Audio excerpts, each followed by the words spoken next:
4장 1절에서 12절의 말씀을 가지고 정욕에서 벗어나라는 제목으로 여러분과 함께 은혜를 나누도록 하겠습니다. 18세기 프랑스 철학자인 드니 디도로라는 사람이 있습니다. 이 드니 디도로라는 사람이 책을 썼는데 이 책의 제목이 뭐냐면 굉장히 좀 특이합니다. 나의 옛 신뢰복과 헤어진 것에 대한 유감. 여기서 헤어진 것은 달아 없어졌다는 것입니다. 나의 옛 신뢰복과 헤어진 것에 대한 유감. 이 책에 보면 이런 내용이 나옵니다. 어느 날 디도로가 친구에게서 굉장히 고급 잠옷을 선물을 받습니다. 그는 기쁜 마음에 이 새 잠옷을 입고 집안 곳곳을 돌아다닙니다. 기분이 좋아서 그것을 입고 늘 돌아다니는 것이죠. 그러다가 문득 이 새 옷에 비해서 자신의 집이 너무 초라하게 느껴지는 것입니다. 그래서 오래된 책상을 새 것으로 바꿉니다. 그랬더니 이번에는 의자가 마음에 들지 않는 것입니다. 그래서 이제는 책상 의자를 새로 사서 바꿉니다. 그랬더니 또 창문을 바라보는데 창문 커튼이 마음에 안 드는 거예요. 그래서 창문 커튼을 다시 또 새 것으로 바꿉니다. 그러다가 양탄자를 바꿉니다. 그러면서 계속 바꾸다가 결국은 서재의 인테리어를 몽땅 다 바꾸게 됩니다. 이처럼 하나의 물건을 갖게 되면 그것과 어울리는 다른 물건을 계속 사려는 심리를 디드로 효과라고 부릅니다. 사람은 필요에 따라서 물건을 사기도 하지만 어떨 때는 심리적으로, 어떤 때는 시각적인 만족을 위해서 물건을 사기도 합니다. 우리 학생들은 게이밍 컴퓨터를 사면 게이밍 의자가 사고 싶고, 또 어른들은 외제차를 사면 이 외제차에 어울리는 명품 선글라스를 사고 싶고, 눈 수술을 하면 코 수술을 하고 싶고, 핸드폰을 사면 케이스를 사고 싶고, 치마를 사면 치마와 어울리는 상의를 사고 싶은 것입니다. 서재 인테리어를 바꾼 후에 이 디드로가 행복했을까요? 이 책에서는 그렇게 말하지 않습니다. 초라했던 예전의 서재에 있을 때는 편안함이 있었는데 아름답게 모든 것이 다 갖춰진 후에 오히려 우울해졌다고 합니다. 그 이유가 뭐냐면 더 이상 갖출 것이 없기 때문입니다. 저는 이 디드로의 효과를 보면서 쾌락적인 욕망, 성적인 욕망을 가리키는 정욕이라는 단어가 떠올랐습니다. 만족할 줄 모르는 특성 때문입니다. 여러분, 정욕은 끝이 없습니다. 만족이 없습니다. 바다의 수평선과 같습니다. 끝이 보이는 것 같아서 가보면 끝이 아닙니다. 계속 이어집니다. 그러면 우리는 이 정욕을 어떻게 대해야 할까요?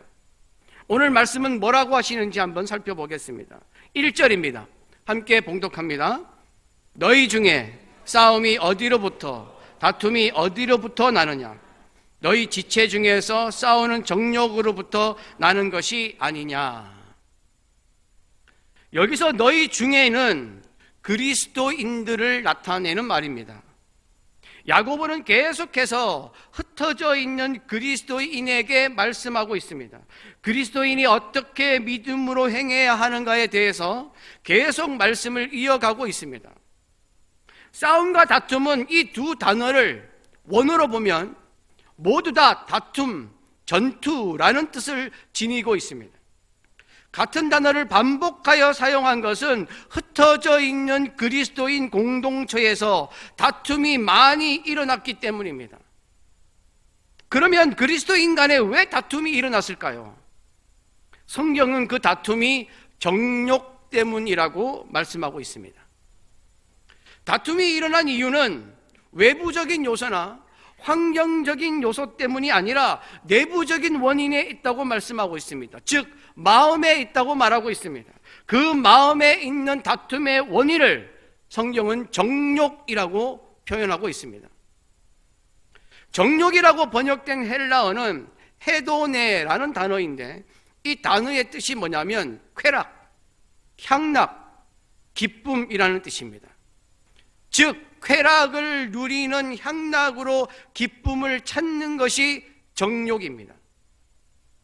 그리스도인이 쾌락을 누리는 향락으로 기쁨을 찾는 정욕에 빠져 있다는 것은 큰 문제이지만 이게 다툼하고 무슨 상관이 있을까요? 정욕은 사람이 쾌락적인 삶을 만족하기 위해서 끊임없이 욕심을 부리게 하는데 이 욕심을 서로 채우려고 싸우게 된다는 것입니다. 자기 쾌락을 만족시키려는데 방해가 되는 것은 용납하지 않습니다. 자기 쾌락을 만족시키려고 안간힘을 쓰다가 주위 사람들에게 피해가 과도 상관하지 않습니다. 자기만 만족하면 된다고 생각합니다. 같이 신앙생활을 하다가 세상의 쾌락을 쫓아 사는 모습을 보고 다른 그리스도인에게 찾아가서 이렇게 살면 되겠냐고 하면서 권면을 하게 되면 그것을 받아들이는 사람은 그 권면을 쫓아 회개하고 그리스도인다운 모습으로 살려고 합니다. 하지만 정욕적인 사람은 쾌락의 기쁨을 누리지 못할까 봐 자신의 향락을 지키기 위해서 내 사생활에 네가 무슨 상관이냐라고 말하면서 불쾌감을 드러내며 싸웁니다. 그래서 2절은 이렇게 말씀합니다. 함께 봉독합니다. 너희는 욕심을 내어도 얻지 못하여 살인하며 시기하여도 능히 취하지 못함으로 다투고 싸우는도다. 너희가 얻지 못함은 구하지 아니하기 때문이요. 정욕은 끊임없이 자기가 원하는 쾌락을 채워가도록 끝까지 몰고 갑니다. 그래서 무서운 것입니다. 이것을 위해서 욕심을 내고 살인하고 시기하고 다툰다고 말씀하고 있습니다. 하지만 이렇게 한다고 해서 얻을 수 있는 것은 아무것도 없습니다. 세상의 즐거움, 쾌락의 끝은 후회입니다. 패가 망신입니다. 2절에 살인한다는 말은 말 그대로 사람을 이렇게 죽인다는 뜻이 아니라 마태복음 5장 21절에서 22절에 근거한 말씀입니다. 형제를 사랑하지 않고 증오하거나 미워하는 마음을 갖는 것을 말합니다. 그리고 시기한다는 것은 지난주에도 제가 말씀을 드렸지만 시기라는 말의 원어의 뜻을 보면 열심, 열정, 시기, 질투, 분노입니다. 그러니까 다른 사람을 향한 잘못된 열심이 시기입니다. 다른 사람이 잘 되는 것을 열심히 시샘하고 열심히 미워하고 열심히 깎아내리는 것을 말합니다. 그러니까 살인한다, 시기한다라는 이 두 단어는 다른 사람을 사랑하지 않고 미워한다는 의미를 가지고 있습니다. 정욕을 얻기 위해서 욕심을 내고 다른 사람을 미워하고 증오해도 결국은 얻지 못합니다. 정욕은 구멍난 물 항아리와 같은 것입니다. 잠언 5장 3절에서 5절입니다. 제가 이 말씀을 봉독하겠습니다. 대저 음녀의 입술은 꿀을 떨어뜨리며 그의 입은 기름보다 미끄러우나 나중은 쑥같이 쓰고 두날 가진 칼같이 날카로우며 그의 발은 사지로 내려가며 그의 걸음은 스올로 나아가나니 라고 되어 있습니다. 그러니까 지옥으로 가게 만든다는 것입니다. 잠언서 6장 26절입니다. 이 말씀 함께 봉독합니다. 음녀로 말미암아 사람이 한 조각 떡만 남게 됨이며 음란한 여인은 귀한 생명을 사냥함이니라. 또한 너희가 얻지 못하면 구하지 않기 때문이요 라고 말씀하면서 야고보는 결국은 아무것도 얻을 수 없는 정욕을 신앙생활에 비추어서 말씀합니다. 그리스도인은 하나님께 기도해야 합니다. 우리가 전능하신 하나님께 부탁할 것이 있거나 구할 것이 있거나 해결할 것이 있거나 얻고자 하는 것이 있거나 하나님의 뜻을 알기 위해서는 기도해야 합니다. 기도는 하나님이 우리에게 주신 놀라운 선물입니다. 그러나 기도하지 않으면 아무것도 얻지 못합니다. 마가복음 9장 29절에 이르시되 기도 외에 다른 것으로는 이런 종류가 나갈 수 없느니라 라고 말씀하십니다. 그런데 하나님께 기도하고 구했는데도 받지 못하는 경우가 있습니다. 기도하였는데도 하나님이 주시지 않는 경우가 있습니다. 그것은 정욕으로 쓰려고 잘못 구할 때입니다. 3절입니다. 함께 봉독합니다. 구하여도 받지 못함은 정욕으로 쓰려고 잘못 구하기 때문이라. 자기 욕심을 위해서 기도하고, 정욕을 위해서 기도하고, 쾌락을 위해서 기도하고, 악한 동기로 기도하고, 자기 만족을 위해서 기도하고, 하나님 보시기에 잘못된 것을 위해서 기도하는 것은 절대 하나님이 응답하지 않습니다. 시편 66편 18절에 내가 나의 마음에 죄악을 품었더라면 주께서 듣지 아니하시리라. 잠언 28장 9절 말씀에 사람이 귀를 돌려 율법을 듣지 아니하면 그의 기도도 가증하니라. 하나님의 말씀을 듣지 않고 행하지 않으면서 그냥 자기의 유익만 위해서 기도하는 것은 가증하다고 말하고 있습니다. 그러므로 정욕은 영적으로나 육적으로나 우리에게 유익한 것이 아무것도 없습니다. 우리를 하나님에게서 멀어지게 할 뿐입니다. 야고보는 정욕에 대해서 계속 말을 이어갑니다. 4절입니다. 함께 봉독합니다. 간음한 여인들아, 세상과 벗된 것이 하나님과 원수됨을 알지 못하느냐. 그런즉 누구든지 세상과 벗이 되고자 하는 자는 스스로 하나님과 원수되는 것이니라.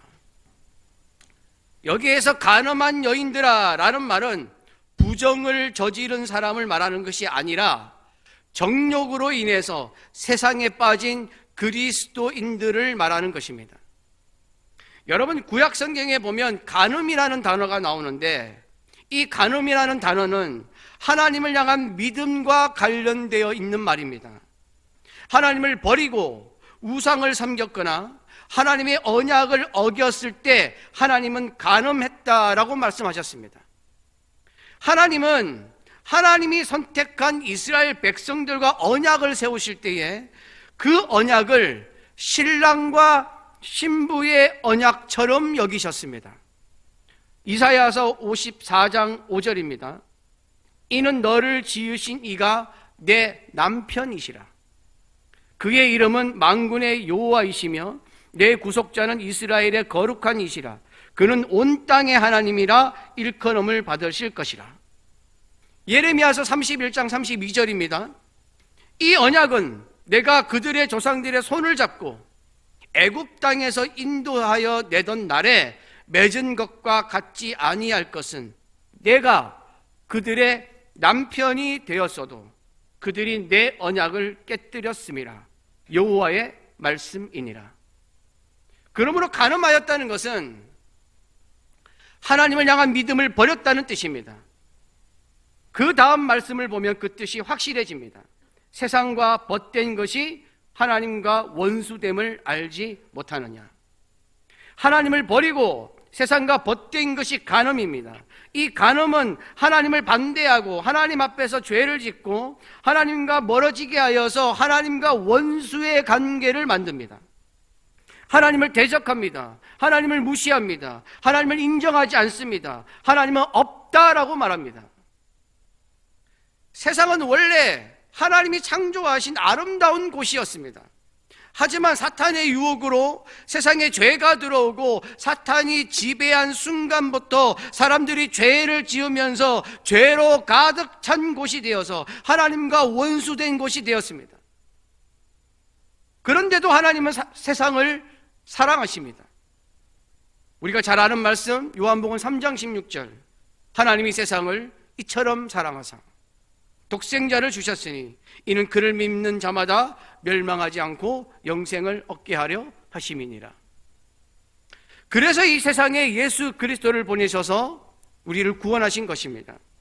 하지만 예수 그리스도를 믿지 못하게 하는 사탄의 속임수가 여전히 존재하기에 세상은 따라가서는 안 되는 곳이고 사랑해서는 안 되는 곳이고 경계해야 하는 곳입니다. 또한 우리는 세상에 속한 자가 아닙니다. 하나님께 속한 자입니다. 여러분 잘 들으십시오. 우리는 하나님께 속한 자로서 세상에서 사는 것입니다. 세상에 속한 자로 하나님을 믿는 것이 아닙니다. 다시 말씀을 드립니다. 우리는 하나님께 속한 자로 세상을 사는 것이지 세상에 속하여서 하나님을 믿는 것이 아닙니다. 우리의 출발은 하늘입니다. 우리의 출발은 하나님입니다. 빌립보서 3장 20절 그러나 우리의 시민권은 하늘에 있는지라 거기로부터 구원하는 자 곧 주 예수 그리스도를 기다리노니 그러므로 우리는 세상과 벗이 되어서는 안 됩니다. 벗된 것이라는 말에서 벗된이라는 이 말의 헬라의 뜻이 뭐냐면 친구 간의 우정을 말합니다. 그러므로 세상과 친해지는 것, 세상과 친구가 되는 것, 세상에 빠지는 것은 하나님과 원수가 되는 것입니다. 요한일서 2장 15절 이 세상에 있는 것들을 사랑하지 말라. 누구든지 세상을 사랑하면 아버지의 사랑이 그 안에 있지 아니하니. 우리는 하나님과 벗이 되어야 합니다. 하나님과 친구가 될 수 있는 길은 믿음입니다. 우리가 야고보서 2장 23절에서 본 것처럼 믿음으로 행한 아브라함에게 하나님은 나의 벗이라고 이사야 41장 8절에서 말씀하셨습니다. 그러나 나의 종 너 이스라엘아 내가 택한 야곱아 나의 벗 아브라함의 자손아. 우리가 하나님의 벗이 되려면 정욕으로 살면 안 됩니다. 세상 욕심으로 살면 안 됩니다. 말씀으로 살아야 합니다. 믿음으로 살아야 합니다. 그러면서 5절에는 이렇게 말씀합니다. 함께 봉독합니다. 너희는 하나님이 우리 속에 거하게 하신 성령이 시기하기까지 사모한다 하신 말씀을 헛된 줄로 생각하느냐. 여러분 여기서 말하는 시기는 제가 조금 전에 설명드렸던 시기와는 다른 것입니다. 조금 전에 말씀드렸던 시기는 남을 험담하고 끌어내리는데 열심을 다하는 시기와 질투를 말하는 단어인데 5절에서 사용된 시기는 그냥 시기, 질투를 말합니다. 하나님이 우리에게 하시는 시기와 질투는 사랑하는 사람, 부부 관계에서 하는 시기, 질투를 말합니다. 여러분 부부가 아직도 서로를 사랑하는지 아는 방법은 배우자가 다른 사람을 챙기거나 좋아하는 것을 보고 시기하고 질투하면 아직 사랑하는 것입니다. 표정들이 이상하시네요. 그런데 그러지 말든지 아무 느낌 없이 뭔데? 라고 말하면 사랑하지 않는 것입니다. 여러분 하나님이 우리에게 하시는 시기와 질투는 사랑에 근거한 것입니다. 출애굽기 34장 14절 말씀 너는 다른 신에게 절하지 말라. 여호와는 질투라 이름하는 질투의 하나님이니라. 하나님은 우리를 질투하실 만큼 사랑하십니다. 그런데 하나님을 믿는 그리스도인이 정욕을 가지고 세상을 사랑하며 세상과 친구가 되어 살려면 그것은 안 된다라고 성경은 말씀하고 있는 것입니다. 세상과 벗된 사람이 아니라 우리는 하나님과 벗된 자가 되어야 합니다. 그러면 하나님은 더 큰 은혜를 우리에게 내려주십니다. 그러면 세상과 벗된 사람이 아니라 우리를 사랑하시는 하나님과 벗이 되려면 어떻게 해야 할까요? 첫 번째 6절입니다. 함께 봉독합니다. 그러나 더욱 큰 은혜를 주시나니 그러므로 일렀으되 하나님이 교만한 자를 물리치시고 겸손한 자에게 은혜를 주신다 하였느니라. 우리는 겸손해야 합니다. 겸손으로 번역된 헬라어가 타이페이노스라는 단어인데 이 뜻을 보면 이런 뜻입니다. 지위가 낮은, 천한, 보잘것없는 이런 뜻입니다.